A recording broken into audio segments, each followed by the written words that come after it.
Karena kita sudah menjadi bagian dari ciptaan yang berusaha menjalankan amanah dari Tuhan untuk membuat bumi ini menjadi lebih baik. Jadi kami nggak percaya kiamat.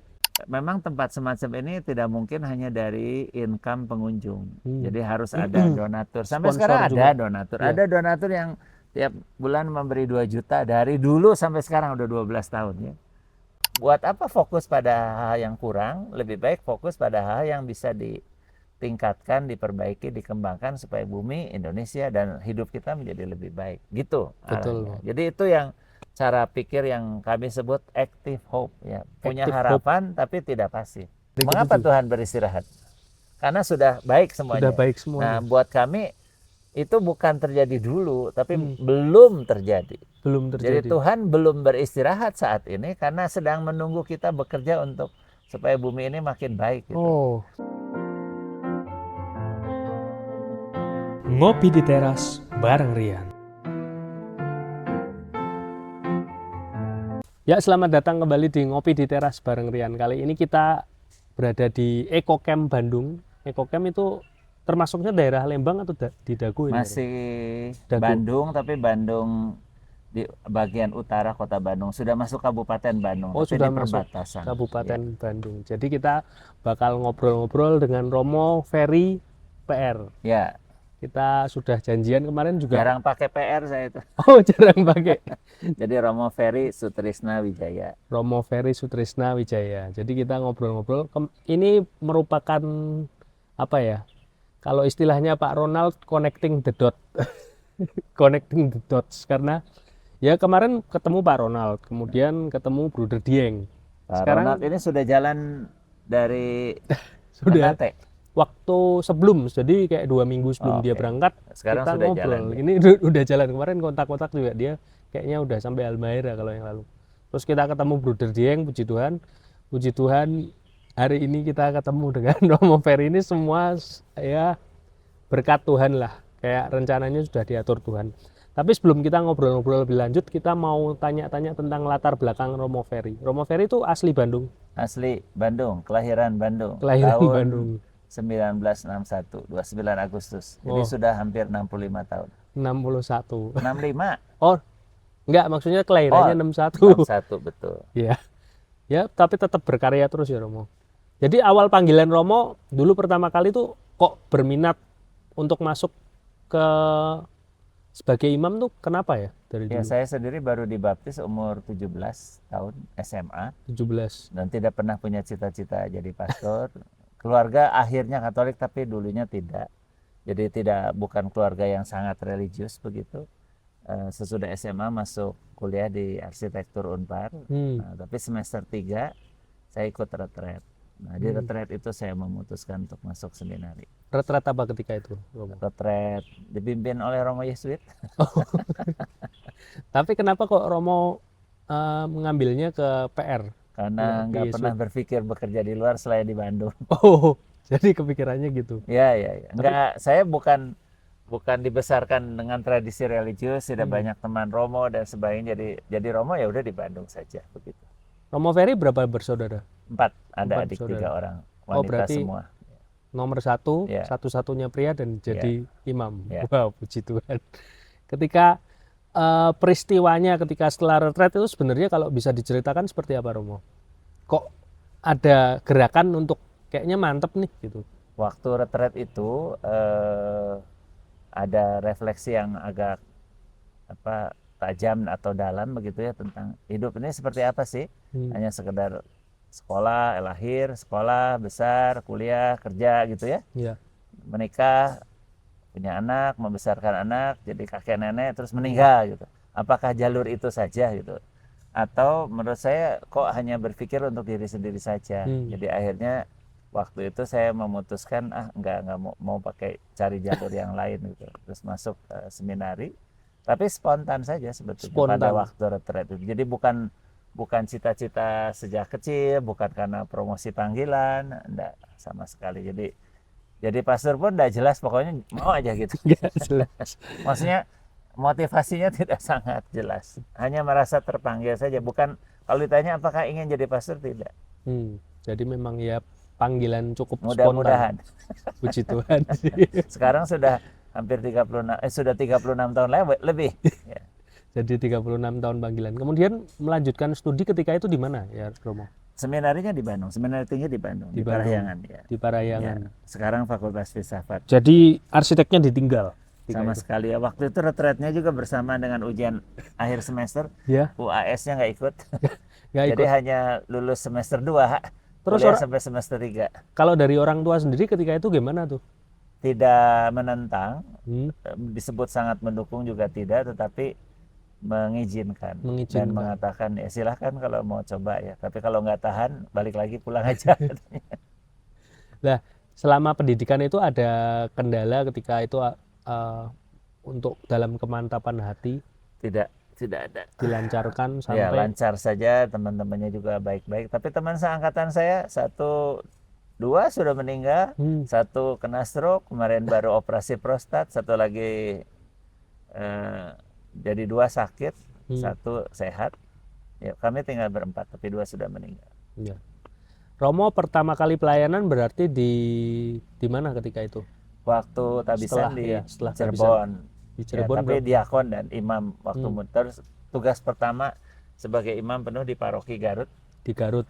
2 tahun dengan sekaligus komisi kepemudaan. Oh, di kepemudaan. Ya, 6 tahun. Terus Terus berbagai tugas yang lain. terus berbagai tugas yang lain hingga tahun 2014 mulai Tinggal di di sini. sini. Ya. Sebenarnya kalau kita masuk ke Ekocamp sendiri tuh awalnya bagaimana, Romo? Jadi yang merintis sebetulnya namanya Ibu Shirley. Ketika anaknya lahir, dia bertanya dunia macam apa yang akan ditinggalkan dialami oleh anak-anak. Itu pertanyaannya ada di Laudato Si nomor 160 itu ya. Ibu Shirley ini suaminya Pak Alex Iskandar, guru besar fisika di ITB. Nah, mereka punya 2 anak dan mereka lah yang sebetulnya awalnya merintis. Dan kemudian tapi mengajak banyak orang lagi. Yayasan ini didirikan oleh 13 orang. 13 orang. Ya, saya termasuk. Terus ada Romo Sarwanto juga di Bongsari di Semarang. Terus ada lain-lain lagi. Ada Ibu Popong Oce Junjunan yang terkenal, ya beliau Islam, ada yang Kristen juga, jadi ada yang Kristen, Islam, Katolik. Ini bukan yayasan keuskupan, bukan yayasan Katolik. Bukan yayasan keuskupan, bukan yayasan Katolik. Cuman kalau sebagai Romo PR yang tugaskannya dari keuskupan, kok bisa masuk ke sini awalnya gimana itu, Romo?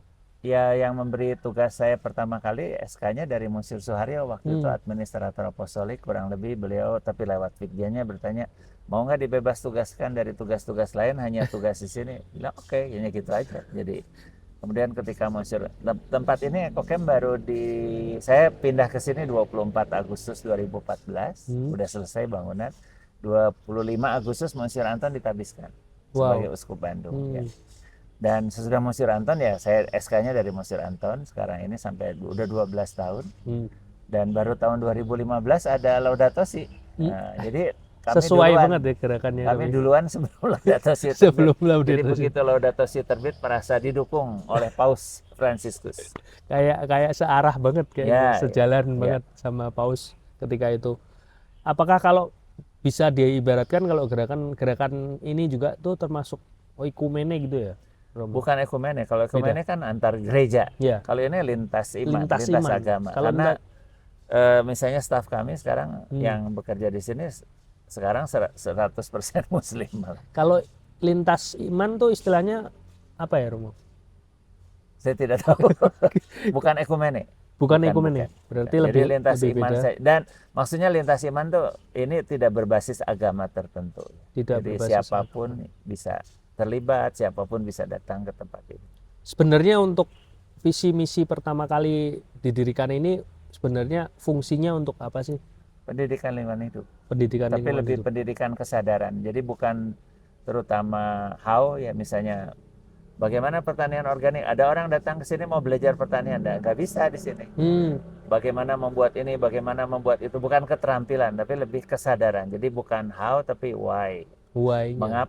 Mengapa kita harus mendukung pertanian organik? Mengapa kita makan harus lebih yang lokal? Mengapa kita harus lebih hening, lebih hemat ini air dan energi, hemat hidup lebih sederhana seperti itu. Kalau why-nya di sini, how-nya mungkin bisa ke KPTT Salatiga itu. Ya, salah satu. Tapi KPPT kan hanya pertanian. Ya. Sementara sebetulnya aspek lingkungan hidup kan Luas sekali. macam-macam sekali. Banyak Ada sekali. energi, ada transportasi, ada Hmm. perdagangan, ada segala macam. Wah, jadi memang kalau untuk menemukan kesadarannya bisa ke Di sini. sini ya, Itu kegiatannya seperti apa sih Romo kalau misal dari sini kalau yang pakai bahasa sehari-hari mungkin seperti rekoleksi atau retret. Ya, rekoleksi kalau tetapi retret? kegiatannya tidak melulu mendengarkan berupa ceramah, tetapi juga berupa berbagai kegiatan. Berbagai Di sini kegiatan. ada banyak kegiatan mindfulness practices atau sadar penuh ya, Hmm. yang malah tradisinya dari Buddhis gitu. Oh, dari Nah, Buddhis. jadi makan dengan sadar,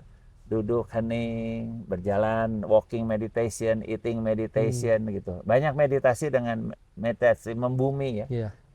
nafas kehidupan, menyentuh pohon dan sebagainya. Jadi banyak kegiatan yang semacam itu.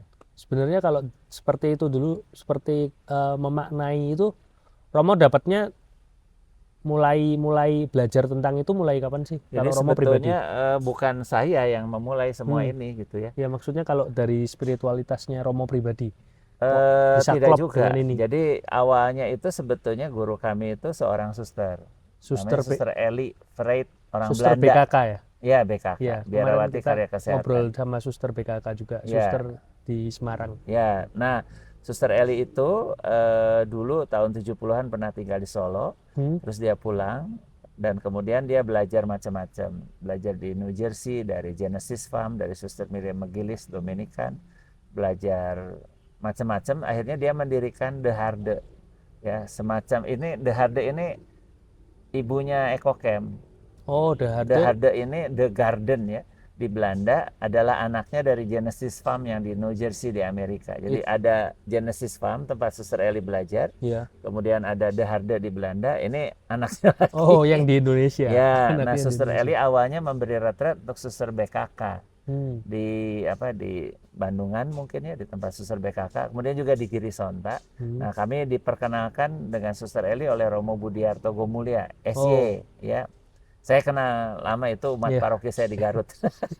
Dan kemudian Suster Eli ke sini mengajar kami dan kami belajar terus bertahun-tahun sampai sekarang kami masih muridnya Suster Eli. Masih muridnya Suster Maksudnya Eli. masih kontak terus ya Sekarang Suster Eli di Belanda. Di Belanda, Ya. udah balik lagi. Nah, sudah Berarti dia sempat tinggal di Bandung ini berapa lama? hanya tiap tahun datang 2012, 2013, terakhir 2014 pernah tinggal di sini juga, hanya 1 bulan 2 bulan. Oh, nggak lama, kayak Nggak. cuman Datang saja, datang saja. Jadi terus bukan mengajar kami. bukan sampai tinggal Nggak, untuk nggak. ikut itu. Cuman dia merupakan Guru akar. guru akarnya. Guru akar ini dari tradisi Buddhis, jadi kami belajar semua spiritualitas ini dari Suster Eli. Kalau dari tadi lihat buku-buku di depan juga tentang Muslim, tentang itu aktivisnya, kalau yang dari Islam sendiri di sini Kami punya banyak teman ya, tetapi jadi awalnya saya ikut kegiatan ini dari di trigger lah gitu ya, Iya. karena saya ikut kegiatan yang disebut The Climate Project Reality dari Al Gore ya, mantan wakil presiden. Iya. Saya ikut pertama kali di Melbourne, di ikutnya di Australia Melbourne. tahun 2009. Nah, itu pimpinannya Ibu Amanda Katili sering ke sini. Ada Pak Fahrudin. Jadi ada banyak teman-teman Islam yang juga aktif, Pak Diki dan sebagainya, sering ke sini juga untuk mengisi dan berbagi. Secara Islam kami juga ada Pak Haidar Bagir dari Misan yang Iya. juga beberapa kali ke sini, dan Yang jadi buku-bukunya di depan. ada banyak bukunya. Jadi kami diperkaya dari tradisi Islam tapi juga Buddhis. Banyak biksu suka ke sini. Terakhir ada 3 bikuni, Ya. biksu wanita Buddhis, retret di tempat kami 3 bulan Di sini.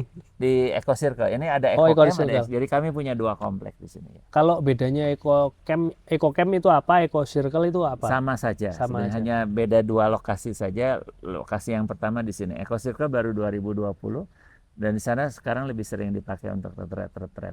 Ada suster yang retret pribadi berdua 11 orang, ada 3 suster Buddhis yang retret 3 Suster bulan di Buddhis. sana ya. Bikuni itu Ya. tadi ya. Ketika 2020 itu kan juga banyak pembatasan apa ya, Romo? Era Covid itu apakah ini juga sempat Tidak tutup, tetap buka. Tapi yang datang sedikit sekali. Iya. Jadi artinya dari 2014 tuh 3.000, 4.000, 5.000 terus gitu ya. Naik terus. Tapi berhenti di 6-7.000. Covid langsung drop? drop. Angka 1.000-an tapi masih ada yang datang. Masih ada yang datang. Dan kami tidak menutup. Tapi 2020 ketika COVID malah Eco Circle itu mulai Ya, dibangun dan kemudian dibangun. ada ya. Dan puji Tuhan ya kayaknya kayak sebenarnya kayak masa-masa COVID itu kan juga orang dibatasi, sangat dibatasi, cuman kok malah Kami ada. ini nggak bisa dibatasi oleh COVID. Kami tetap ke sana kemari, menerima orang, ada kegiatan meskipun terbatas. Orangnya yang tidak berani datang ke sini ya. Kami Iya. sendiri terbuka. Terbuka terus Ya. ya Romo. Kalau di sini sebenarnya kan memang tentang kesadaran itu ya Romo. Kalau bentuk-bentuk retretnya apakah memang sudah disediakan dari sini atau mungkin kalau orang-orang yang kelompok tertentu mau pribadi atau gimana gitu? 95%, 99% ikut program di sini. Ikut Jadi program kami sini. yang menyediakan disesuaikan ya untuk anak, remaja, orang dewasa, untuk yang Katolik atau untuk kemarin minggu lalu ada pesantren kilat di sini. Ada pesantren Iya. berapa orang Romo? Sekitar 30 lebih dari 30 lebih. berbagai kota, malah ada yang dari Jogja, tapi yang menyelenggarakan orang lain. Cuma tetap muatan ekologisnya dari sini. Jadi kadang-kadang ada yang menggunakan tempat ini, mereka membawa program sendiri, tapi muatan ekologisnya tetap dari kami. Tapi 90% lebih sebenarnya programnya program kami. Dari yang beberapa jam sampai yang 11 hari. Oh, wah mantap banget ya Romo. Cuman ini sempat ada kayak apa? Untuk yang kayak mencari 100 orang baik ini tuh mulai Ya, jadi sejak COVID itu tanda petik defisit kami ya. defisit. Tahun 2024 defisitnya 600 juta.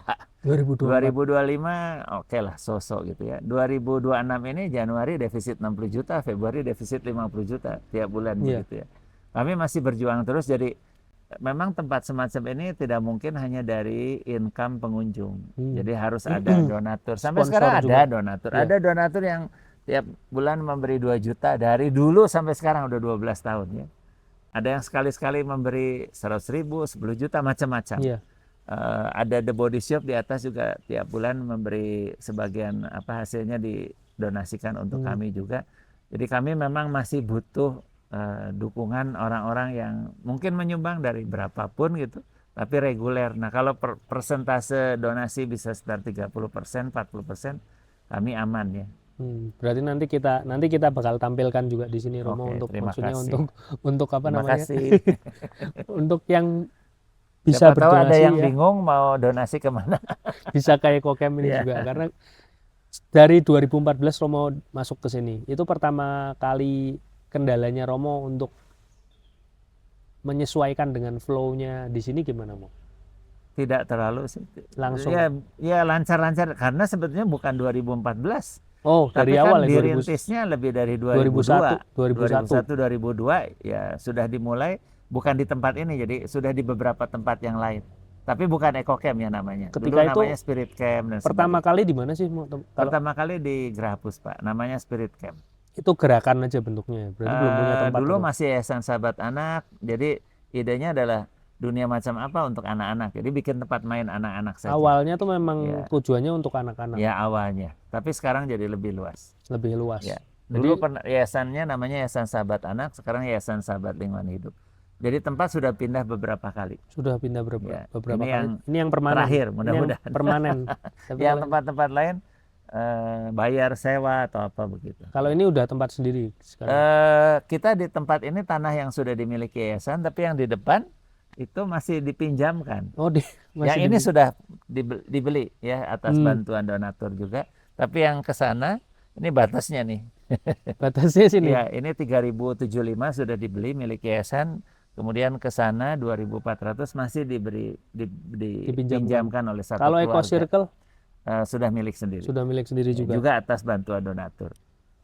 Jadi memang dari awal yang berpindah-pindah sampai Romo akhirnya di sini sih tidak pindah lagi. Akhirnya di sini ya, saya tidak tahu sampai kapan ada di sini. Umurnya sudah 65 sekarang. Ya masih panjang Romo. Yang penting kalau Tuhan menyertai terus di sini bisa. Kalau pengalaman iman Romo sendiri mungkin sebagai sudah 36 tahun menjadi imam dan pekerjaannya juga kan beda-beda mungkin ya. Pernah di paroki, pernah di keuskupan juga ya. Pernah paroki, pernah ekonom, pernah di seminari, pernah di Unpar, Yayasan Unpar pernah, ya di berbagai komisi begitu. Jadi macam-macam juga sih. Kalau pergumulan iman pribadi Romo menjadi imam selama 36 tahun itu Tidak banyak pergumulan. Tidak banyak, Pak. Maksudnya biasa-biasa aja, tidak sangat istimewa, tidak punya pengalaman yang dahsyat-dahsyat selain waktu merasa terpanggil itu gitu ya. itu yang ledakan pertama Ya. kali aja. Tapi akhir-akhir ini mungkin ada kegelisahan sedikit, tapi bukan saya ya. Iya. Tapi gelisah mengamati bahwa saat ini di gereja ini kok ada komunikasi yang buat saya terlalu tajam ya. Iya. Jadi mungkin kena tahu ya bahwa Iya. ada banyak kasus-kasus Iya, nih iya. saat ini. Iya. Saya juga mulai memperhatikan dan mengamati berbagai kasus itu, kok cara berdialognya orang mau ngajak dialog tapi di sisi yang lain ada banyak asumsi-asumsi seolah-olah ada yang tidak bersalah, ada yang bersalah gitu ya. Dan kepada yang bersalah, yang dianggap bersalah itu menggunakan kata-kata yang buat saya terlalu tajam ya. Uskup aja dianggap iblis gitu. Iya. Buat saya juga dianggap iblis nih, pasukan karena saya membela uskup saya gitu ya. Dan buat saya itu seharusnya di gereja bukan dialog semacam itu. Menurut saya, dan ini terjadi kasus-kasus di banyak tempat, bukan di satu titik saja. Dan itu agak memprihatinkan saya. Saya mencoba mengamati dan mengumpulkan bahan, ya, bahan berbagai kasus itu. Kalau saya ditanya, saya punya informasi yang lumayan, ya. Dan saya juga punya beberapa sikap, tapi saya lebih mengamati dan prihatin dengan semua kejadian ini. Buat saya ini rada berat, tidak mudah. Padahal di Katolik ya, padahal di mana di sisi lain Romo saja berdialognya dengan umat beragama lain yang banyak di Ekocamp ini juga kan nggak terlalu itu, cuman malah di tubuh kita sendiri yang Katolik itu kok terjadi seperti itu ya Romo. Jadi itu kayak jadi buat saya memprihatinkan. memprihatinkan dan menyedihkan ya.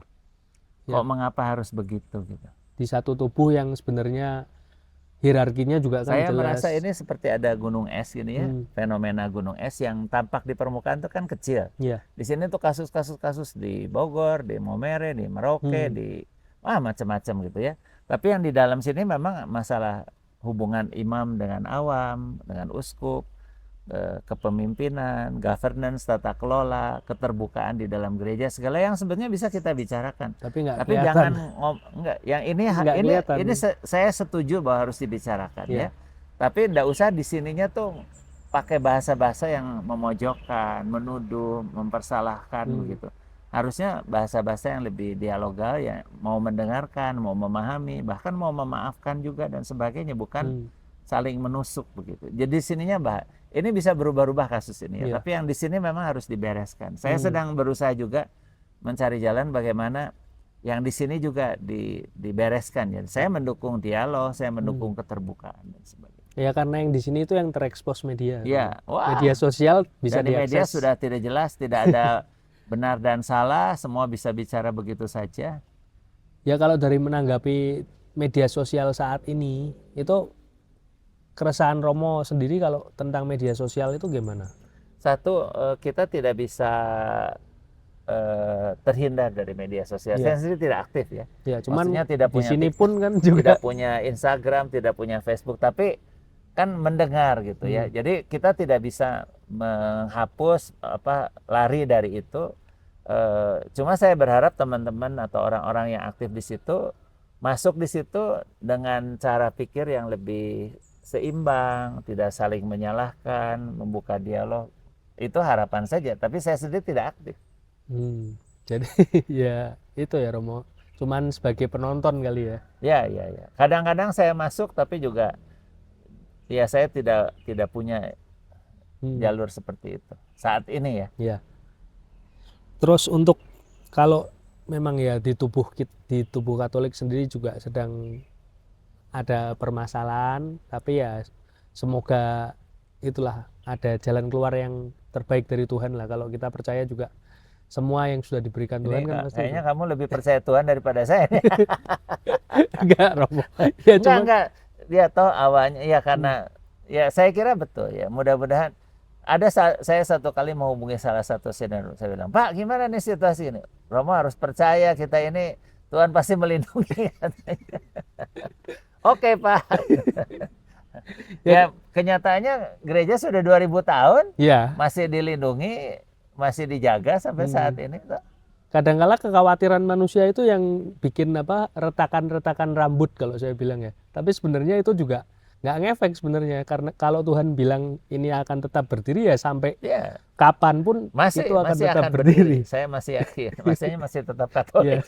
amin, puji Tuhan. Kalau di EcoCamp sendiri ini beberapa ini kan iklim juga kan sudah nggak terprediksi ya Romo. Maksudnya hujannya juga kadang hujan di musim Coba saya tanya, kemarau. bumi ini baik-baik saja atau tidak?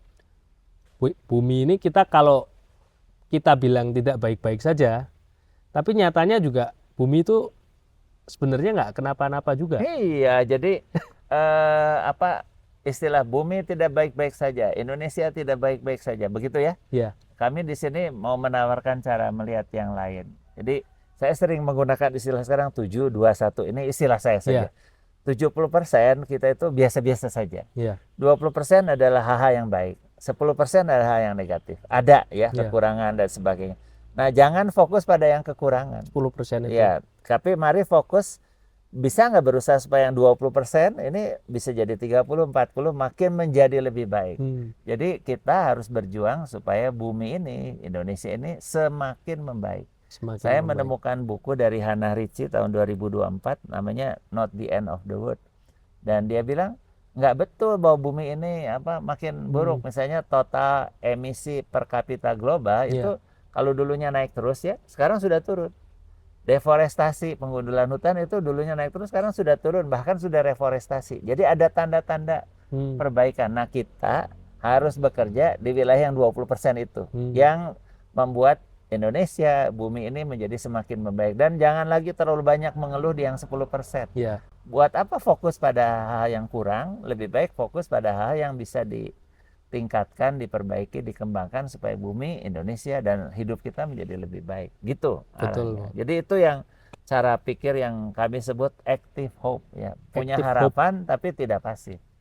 punya harapan tapi tidak pasif. Ya, dari Joanna Macy sebetulnya itu guru yang lain lagi. Jadi kami lewat Suster Eli itu dikenalkan dengan Joanna Macy yang mengatakan kita harus active hope ya, dengan Thich Nhat Hanh, biksu yang dari Plum Village, dengan Thomas Berry, dengan macam-macam tokoh yang lain-lain. Itu Suster Eli semua yang memperkenalkan.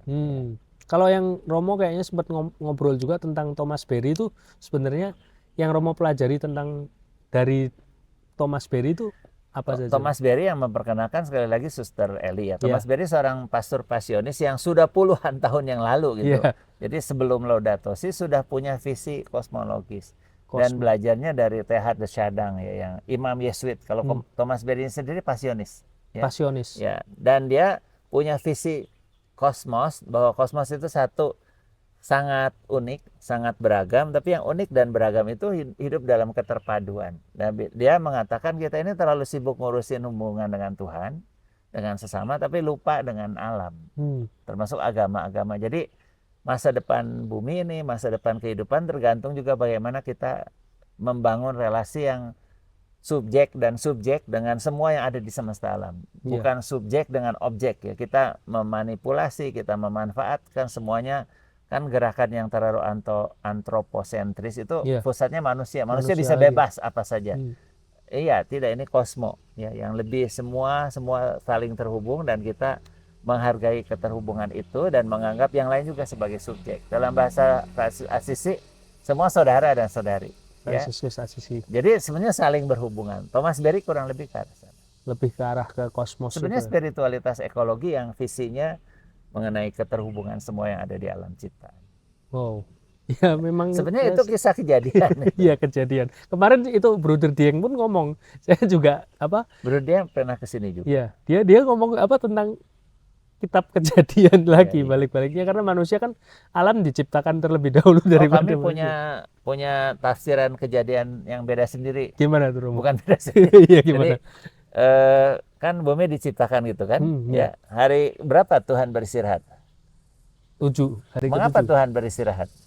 Karena sudah baik semuanya. Sudah baik semuanya. Nah, buat kami itu bukan terjadi dulu, tapi belum terjadi. Belum terjadi. Jadi Tuhan belum beristirahat saat ini karena sedang menunggu kita bekerja untuk supaya bumi ini makin baik gitu. Oh, Nanti pada suatu saat Tuhan akan beristirahat bukan karena capek, iya. tapi karena kita sudah menjadi bagian dari ciptaan yang berusaha menjalankan amanah dari Tuhan untuk Hmm, membuat bumi ini menjadi lebih baik. Jadi kami nggak percaya kiamat. Kami percaya bahwa pada akhirnya bumi ini akan menjadi surga ya, akan menjadi kerajaan Allah di mana semuanya baik. Pada waktu itulah Tuhan beristirahat, hmm. bukan tidur, beristirahat menikmati Ya, seluruh ciptaan. jadi memang belum belum terjadi kalau Buat saya diyakini. belum. Jadi dan akan terjadi, percayalah.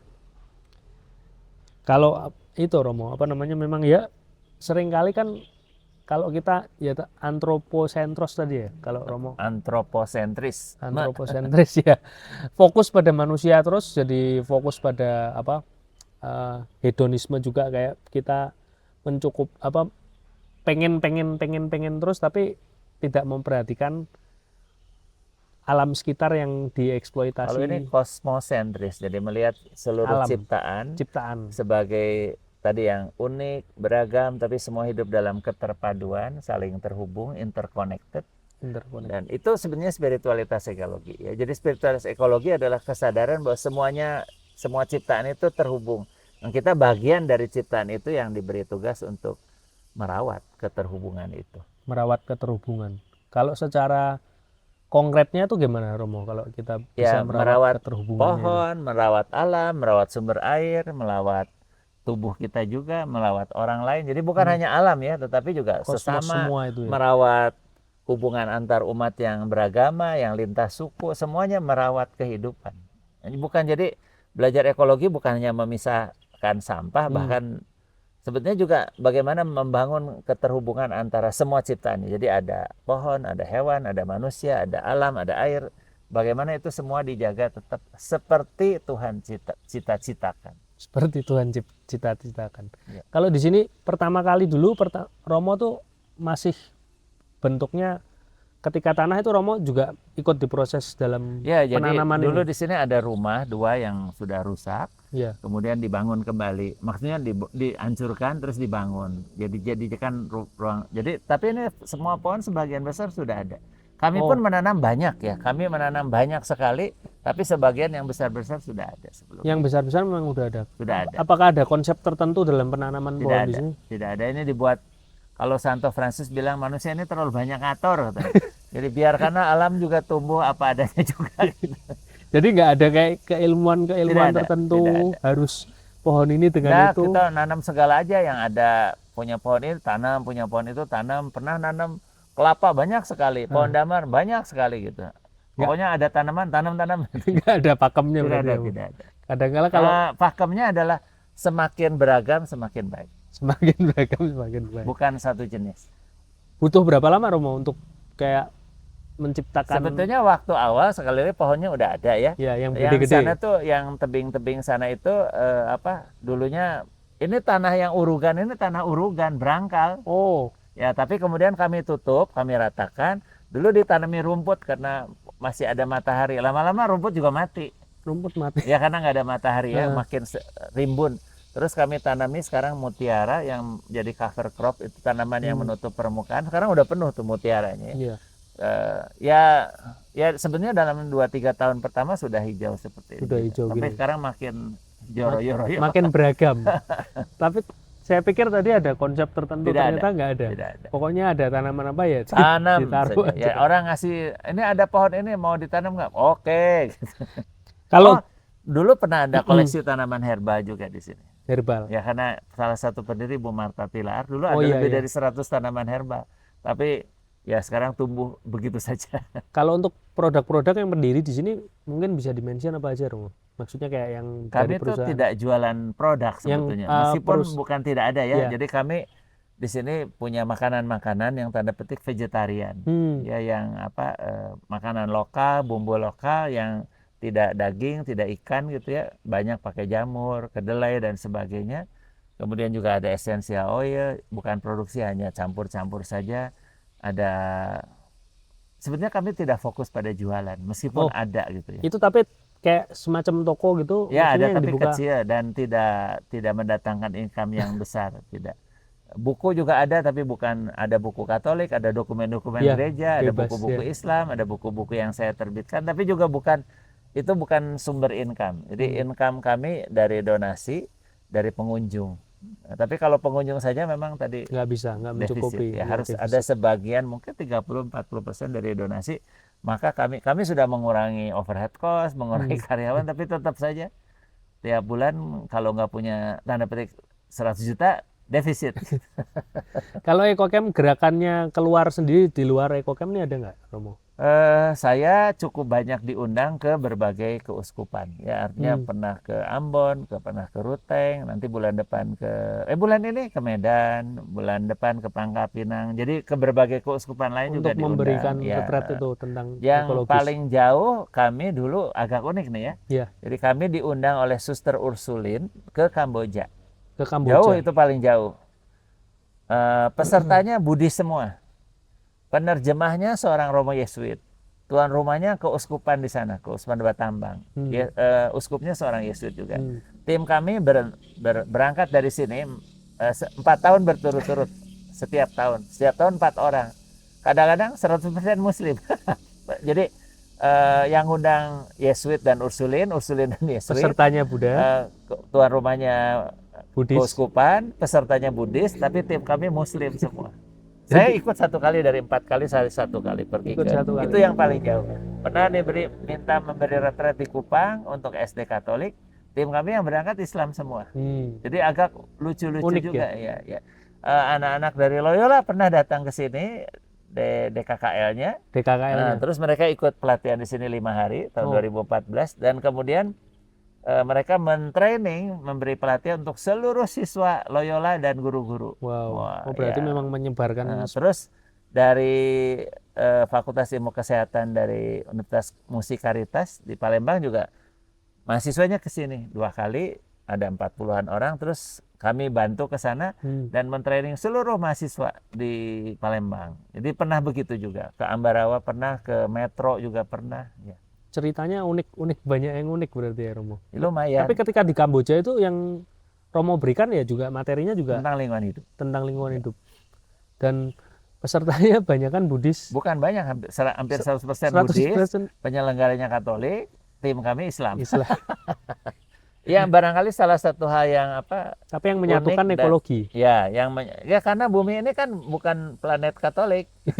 Bukan bumi Islam, tetapi ini milik kita bersama, rumah kita bersama istilahnya gitu ya. Jadi barangkali hal yang paling menyenangkan di tempat ini karena lintas agamanya.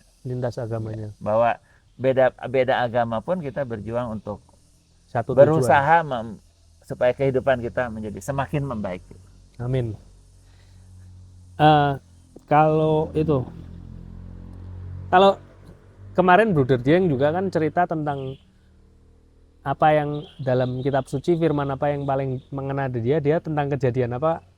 Kalau Romo Ferry, ayat yang sering kali jadi pegangan Romo itu tentang apa? Kalau waktu tabisan saya memilih dari Mazmur ya, isinya kurang lebih bagaimana akan kubalas segala kebaikan Tuhan terhadapku. Kurang lebih ya. Jadi saya merasa Tuhan ini sudah baik, alam ini sudah baik, bagaimana kita akan membalas. Nggak pernah bisa balas sih. Makanya tema saya orang yang berhutang. Sampai sekarang hutang orang terus. Yang berhutang. Ada tadi bukunya juga. Ya, ada. Itu adalah kumpulan tulisan 40 tahun. Sejak saya frater ya.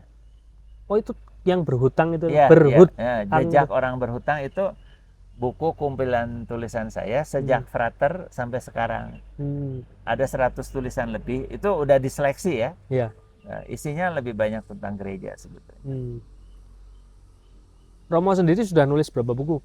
Sekarang 9 sudah diterbitkan, 10 sedang diedit, 11 buku ke-11 tentang Paus Fransiskus sedang ditulis. Tentang Paus Fransiskus yang ke-11. Kalau yang tentang ekologi sendiri, Romo nulis apa aja? Sebetulnya tentang ekologi kan luas tuh ya. Kalau yang judulnya spiritualitas ekologi ada 1. Yang judulnya Retret Ekologi Toraja ada. Tapi ada 3 buku tentang Papua. Ini saya bajunya juga sengaja tentang nih kalau Papua. Ya Papua, karena buat saya Papua juga masalahnya. Jadi ekologi dan kemanusiaan ini nggak bisa dipisahkan. Sebenarnya tentang isu Papua itu kapan mulai Romo tergerak tentang itu? Sebetulnya baru mulai tergerak tahun 2023. Ya, Oh, saya baru ya Romo. ya ke sana menghadiri tabisan Uskup Jayapura, Monsieur Rianyo. Terus saya menerbitkan buku pertama saya Iya. adalah Belajar Mencintai Papua. Belajar Mencintai Papua, terus menantikan Paskah karena masih menderita orang Papua. Itu Yang buku pertama yang saya. dilihat Romo di sana ketika itu, kok Romo tergerak untuk membuat itu apa sih Jadi sebenarnya sebetulnya relasi peristiwa-peristiwanya? dengan orang-orang Papua ini sudah lama sebetulnya Hmm. ya. Jadi Hmm. yang mengantar saya masuk ke seminari, Hmm. mengantar itu betulan fisik ya, Hmm. jemput di rumah terus ngantar ke seminari, namanya Oktomote. Itu juga seorang yang mendirikan organisasi tanda petik Papua Merdeka juga gitu ya. Jadi dan banyak teman-teman Romo dulu yang frater-frater yang sudah di Papua. Ya sebenarnya saya udah lama, tapi baru mulai itu bilang kok saya kurang perhatian ya. Papua tanda petik sudah mengalami penderitaan sekian puluh tahun, kita seperti kurang peduli. Maka mulai itu buku pertama saya. Jadi 3 buku tentang Papua dari 9. Banyak, 3 buku 30%. dari Ya. dari memang, tapi Tadinya mau nulis lagi buku satu lagi. ada keterkaitan batin dengan Papua Romo Ya, sendiri. ya, merasa kalau dari seluruh wilayah Indonesia yang saya paling tersentuh dengan Papua. Saya sudah 6 kali ke sana dan masih mau bolak-balik ke sana. Sempat tinggal nggak Romo? Tidak, hanya datang Jadi kunjungan aja. seminggu, 2 minggu begitu saja. Hmm. Yang terakhir 3 minggu di Tembagapura. Di Tembagapura. Ya itu pengen melihat dari dekat Freeport itu seperti apa. Dan sekarang buku terakhir tentang itu juga. Apa jadi kontra, nanti jadi pro dan kontra apa enggak kira-kira? Tidak, karena saya berusaha menjembatani, maksudnya saya berusaha menjelaskan apa yang sungguh terjadi ya, sehingga orang memahami. Nah, saya tidak memasuki wilayah pro dan kontra. Saya memasuki wilayah kita lebih berdialog untuk saling memahami, tidak saling menyalahkan, tidak saling menyerang begitu ya, tapi justru saling mendukung. Jadi arahnya sama, spiritualitas yang berusaha supaya hidup lebih membaik. Jangan terus fokus menyerang, menyalahkan gitu, capek gitu. Iya, kalau kita terlalu banyak berkonflik juga kita lupa hal sekitar kita yang sudah baik, yang 70% itu loh ya. 70% biasa, 20% sangat baik. Iya. Mungkin yang kurang baik ada. Nah, kita berjuang memperbaiki saja. Bukan berbagi kecemasan, saling menyalahkan, saling menyerang, untuk apa sih gitu. Tadi kan yang Romo ketika awal panggilan kan Mazmur itu. Kalau ketika Romo aktif di ekologi ini, apakah ada ayat-ayat tertentu yang mendukung Romo? Selalu kembali ke kejadian. Kejadian juga. Ya, selalu ke kisah Kejadian bab 1 dan bab 2 yang memperlihatkan bahwa Tuhan ingin bahwa bumi ini nanti menjadi semakin baik, semakin sempurna seperti harapan Tuhan. Jadi kisah Kejadian mungkin yang paling banyak dibaca di ekologi. Di ekologi berarti. Tapi dengan memahami yang dengan kacamata yang agak beda ya. Ya, yang tadi Romo sempat sampaikan itu, Tuhan belum beristirahat ya. Tuhan belum bisa beristirahat karena bumi masih banyak yang harus diperbaiki. PR-nya masih banyak. Ya, dan kita dipanggil itu Yohanes Paulus II Santo mengatakan kita ini jadi co-kreator, rekan pencipta. Co-kreator. Ya, kita ini bekerja bukan hanya cari uang, makna ekonomi, bukan makna sosial untuk kontribusi masyarakat, tapi punya makna spiritual. Makna kerja ada laborem exercens tahun 1981 itu disebut co-kreator. Maka kita ini rekan pencipta harus berjuang supaya bumi ini menjadi lebih baik sebagaimana Tuhan cita-citakan. Bukan sebagaimana Tuhan ciptakan, sebagaimana Tuhan cita-citakan. Jadi kisah Kejadian bukan in the beginning of the world, tetapi sebetulnya adalah mimpi atau harapan Tuhan sekaligus yang jadi harapan kita. Seharusnya bumi itu seperti itu. Gitu. Yang cita-citakan. Iya.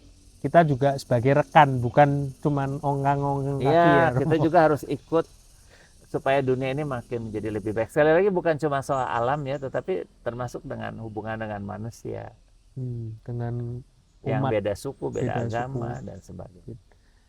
Kalau di EcoCamp ini untuk misi, untuk visi kedepannya kira-kira apa sih Romo? Tidak terlalu ada. Maksudnya kita tuh sadar bahwa kita itu tidak bisa menyelamatkan bumi. Nggak bisa, bumi sudah akan jalan sendiri. Nggak ada manusia juga bumi baik-baik saja. Tetap gitu-gitu aja. Save the earth nggak mungkin lah gitu ya. Siapa kita? Terus yang datang ke sini sampai sekarang nih udah 12 tahun hanya sekitar 40.000 orang. Dari 40.000 orang ini kecil sekali kan Iya, angkanya. sangat Berapa kecil. banyak yang berubah dan bertobat? Ada, tapi kami tidak punya target banyak-banyak. Jadi mudah-mudahan saja ada orang yang datang ke sini dan kemudian belajar sesuatu, mereka pulang membawa perubahan. Contoh-contoh itu ada. Ada seorang guru Pak Martinus di sini dari Sidoarjo ikut di sini, tapi dari awalnya dia udah aktif kan. Iya. Terus menggerakkan siswa-siswanya, ngirim siswanya ke sini. Seluruh sekolah di sana di Sidoarjo itu luar biasa gitu. Nah, mudah-mudahan seperti itu aja gitu. Ketok tular ya Romo. Ya, jadi belajar tapi kemudian mereka lebih aktif daripada kami gitu ya. Karena kami nggak mungkin mau menjangkau apa. 40.000 juga angka yang Sangat tidak kecil juga. kecil dibanding Indonesia yang 250 juta. Dan 40.000 kan nggak semua juga 40 ribunya semua Berubah. bisa berubah. Ya. Jadi memang itu aja presentasinya Ada juga yang kecil. datang ke sini lihat nggak ada apa-apa pulang lagi. Kalau yang paket maksudnya kayak kunjungan paling singkat itu biasanya berapa sih promo paketan di sini? Kalau Pernah ada yang datang berkunjung ke sini orang Singapura ya. Hanya kami layani dengan tea ceremony, dengan upacara minum Iya. teh, dengan renungan. Artinya paling hanya setengah jam, tapi meneteskan air mata. Dan terus dia bilang kita harus melakukan sesuatu. wow, Jadi ya orang bisa datang ke sini berhari-hari tapi tidak berubah, datang setengah jam saja langsung berubah. berubah. Iya. Sebenarnya kayak kemarin juga Romo kan kita sempat lihat podcast Zoom-nya Romo ketika itu ada tea ceremony, terus di situ juga ketika makan harus dimaknai. Iya, betul. Ada itu spiritualitasnya dari mana Romo? Kalau yang seperti itu? Semua pelatihan-pelatihan itu diambil dari kebiasaan-kebiasaan dari Plum Village ya, vihara Buddhis di Prancis yang didirikan oleh Thich Nhat Hanh. Jadi tahun 2015 saya Romo Sarwanto, SY yang sekarang di Bongsari dan Ketua Yadapen, terus Pak Alek dan Ibu Seli, kami berempat keliling ke beberapa tempat belajar. Jadi ke Belanda ketemu Suster Eli, terus ke Prancis ikut retret di Plum Village, ke Taizé juga, jalan ke Camino, kami juga ke San Francisco. Kami belajar dari berbagai tempat, kemudian semua yang kami pelajari ini dipraktekkan di sini. Tapi banyak dari tradisi Buddhis, salah satunya. Ya. Kayak tea ceremony itu juga ya. Ketika itu Romo juga mimpin di mana? Di apa? Di UI Romo. Kita lihat ketika itu yang Zoom di UI itu Romo dalam Zoom ngadain tea ceremony ya ketika itu ya. Ya bisa saja bahwa sambil Zoom masing-masing sedia teh di rumah ya, dan menyadari bahwa Tuhan sudah menciptakan dan prosesnya panjang, bukan sekedar tadi diseduh ya. Dulu pohonnya ditanam, di dalam secangkir teh ini ada pohon teh yang perjalanannya panjang, ada awan, ada air, ada semua semesta alam menyiapkan. Bukannya setengah teh, juga ketika meditasi makan, di sepiring makanan kita ini kan nasinya ditanam sekian lama, atau sayurnya dan sebagainya. Jadi seluruh semesta alam menyediakan apa yang kita makan dan minum. Tapi itu kami belajar dari Plum Village, dari tradisi Buddhis yang sebenarnya bukan Buddhis dalam arti agama ya, tapi mengajarkan kita untuk sadar penuh akan apa yang dimakan, akan ada yang minum, dan akan keterhubungan dengan semua yang ada. Ya semua balik-baliknya lagi ke keterhubungan itu ya. Thich Nhat Hanh juga mengatakan kita ini bukan being saja, tapi interbeing, being yang selalu terkait dengan yang lain. Terkait dengan yang lain. Tidak bisa sendirian. Tidak ada bisa. Kita butuh udara, butuh pohon, butuh orang lain, butuh gajah, butuh sungai, butuh semua. Ya. Karena tanpa itu semua kita tidak jadi apa-apa. Kita tidak bisa hidup sendiri. Nggak hidup. Tanpa itu semua kayaknya nggak hidup kan, kita nginjak bumi jadi, juga. Ternyata dari semua tradisi, dari Buddhis, Islam, Kristen, dari semua Katolik itu, pada akhirnya semua sama, karena kan bumi yang sama gitu. Ya, kita tinggal di satu bumi ini kan. Kalau kita cuman hidup sama satu jenis komunitas kan nggak mungkin. Makanya kita harus membaur terus itu ya Romo. Kalau benar. Ini Romo. Oh, buku. Ya. Ini ada 2 buku ya. Jadi ini buku pertama, ini isinya adalah 10 tahun EcoCamp. 10 tahun EcoCamp. Ya, tapi kemudian kami juga dibantu oleh Majalah Hidup, ini 12 tahun. Dicetak kapan ini Romo? Ini baru. Ini baru. Ya, bulan ini baru terbit kemarin ya, bulan Februari, tanggal 1 Februari terbitnya. Ini 2 tahun yang lalu. Tapi dua-duanya adalah rekaman perjalanan EcoCamp.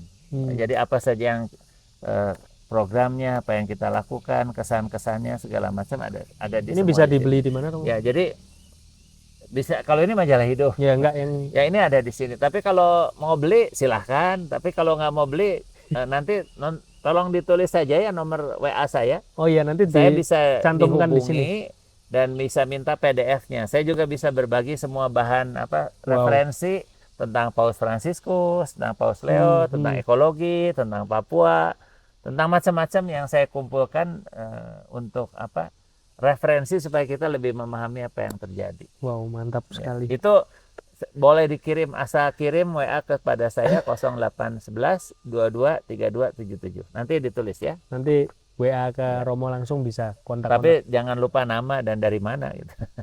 Jangan spam ya Romo. Ya, Kalau silakan. spam tanpa nama nanti bingung malah. Kalau Romo mungkin ada pesan-pesan buat kaum muda di sini yang ingin mencoba mindfulness-nya di sini, Romo. Kurang lebih 1-2 minggu yang lalu Pak Ignatius Jonan datang ke sini, ya, karena rapat di sini dan hampir seharian beliau di sini dan dia cerita bagaimana transformasi kereta api Indonesia. Dan dia mengatakan salah satu yang membuat bahwa transformasi ini tetap berjalan sesudah 11 tahun meninggalkan PT KAI, kok masih bagus gitu ya. Kami tanya, Pak Jonan apa rahasianya sehingga kok bisa? Terus dia bilang rahasianya salah satu adalah bahwa dia memperhatikan ciri dari milenial atau Gen Z ya adalah hanya akan bekerja luar biasa kalau bekerjaannya itu sesuai dengan passion. Oh, passion. Jadi artinya apa? Artinya waktu itu di kereta api dia mengizinkan level mungkin supervisor, manager ke atas gitu ya, untuk memilih pekerjaan yang disukai, bukan yang sesuai ijazahnya. Disuruh memilih untuk yang disukai. Pekerjaan yang disukai ya. Dan waktu itu ada salah satu yang lucu, dokter gigi. Jadi dia di klinik gigi gitu, bilang, Pak saya mau kerjanya di bidang digital, IT. Oke. Kalau kamu itu kesukaan kamu. Dan sampai sekarang dokter gigi itu menjadi kepala IT-nya di kereta api. Yang membuat sistem IT kereta api, pemesanan tiket, face recognition, penggunaan AI-nya juga luar biasa. Dan nggak pernah dihack, tidak berhasil dihack. Itu kepalanya dokter gigi. Kepalanya dokter gigi, baru tahu saya. Iya, jadi kalau mau pesan untuk orang muda, temukan passion. Temukan passion. Dan hidup dan bekerja di situ, antara hidup dan pekerjaan jangan dipisahkan. Jangan begini, cari uang di sini, passionnya di bidang lain. Enggak. Bekerjalah di bidang passion dan biarlah nanti itu akan mencukupi hidupmu. Tidak usah jadi orang kaya gitu ya. Tapi orang yang hidupnya bermakna karena mengerjakan sesuatu yang sesuai passion. Nah, kalau semua orang bekerja sesuai passion, dunia akan jadi lebih baik. Nggak tertekan juga ya Romo? Ya, dan happy semua, sehat dan bahagia. Ya. Dan ini sesuai passionnya Romo? Saya tidak punya passion. Bukan dalam begini. Passion itu bisa dua ya. Satu yang kita pilih sendiri. Jadi dulu saya passionnya arsitektur. Makanya kuliahnya mau arsitektur. Tapi ternyata tidak. Tuhan menawarkan passion yang lain. Ya, di bidang lingkungan hidup. Misalnya seperti jadi imam dulu gitu ya. Iya, imam dulu. Kemudian lingkungan hidup juga bukan sesuatu yang saya pilih. Jadi saya tuh sering sekali dipertemukan atau tiba-tiba muncul ya passion, tinggal mau atau tidak gitu. Jadi ditawarkan. Passion ini bisa dari diri sendiri, tapi bisa juga dari luar. Tapi harus kita ambil dan kita antara pekerjaan dan hidup nggak boleh dipisah. Pekerjaan dan hidup nggak boleh dipisah. Ya, itu dari Otto Scharmer, dari teori U juga mengatakan bahwa pekerjaan dan hidup itu masa depan apa yang kamu cita-citakan dan kontribusi apa yang kamu inginkan kamu ikut serta dalam dunia yang lebih baik. Wow. Nah, kalau itu pekerjaan dan passion kita antara hobi dan kesenangan dengan termasuk cari uang dijalankan dalam satu nafas, saya kira dunia akan jadi lebih baik. Jadi temukan passionnya, cari pekerjaan dan hidupi itu, dan kita akan semua lebih bahagia. Bumi ini juga akan lebih bahagia. Oke, itu aja. Terima kasih banget Romo. Mungkin teman-teman bisa dilihat di sini Yayasan Yayasannya apa? Sahabat Lingkungan Hidup. Sahabat Lingkungan Hidup dan Ecocamp. Ada nomor saya nanti ya. Ada nomornya Romo Ferry juga, ada nomor rekening juga. Silakan Untuk kontak. yang donasi bisa nanti kita sertakan di sini. Buat yang mau ke sini juga diterima dengan Welcome, baik. ya, silahkan. Sini juga tempatnya. Kalau punya uang bayar, nggak punya uang datang saja. Jadi kursus-kursus yang ekologi juga Ya. kalau nggak punya uang boleh diikuti. Wow. Jadi bukan soal punya uang atau tidak, tapi mau atau tidak. Mau atau tidak? Ya, kalau mau datang saja. Dulu pernah ada satu orang yang datang tiba-tiba ikut pelatihan di sini dan dia tidak daftar, tidak apa, menjual motornya, terus bilang, kamu mau pulang lagi nggak punya ongkos, mau belajar aja di sini. Akhirnya hampir 2 tahun ada di sini. Ya, 2 tahun di sini. hampir. Terus sesudah dia bilang, saya sudah belajar, balik lagi sekarang ke Kalimantan. Tapi datang tanpa diundang, datang begitu saja, terus bilang saya mau belajar di sini. Dan diterima. Iya. Wah. Kayaknya banyak yang unik-unik di Romo kalau diceritain seperti itu. Makasih banget teman-teman. Terima kasih. Jangan lupa di like, subscribe, Terima kasih. juga komen-komen video ini. Apalagi kalau kamu kenal dengan Romo Ferry. Nanti kita sertakan semuanya. Mohon diberikan supportnya buat Ecocamp. Terima kasih. Terima kasih. Terima kasih Romo.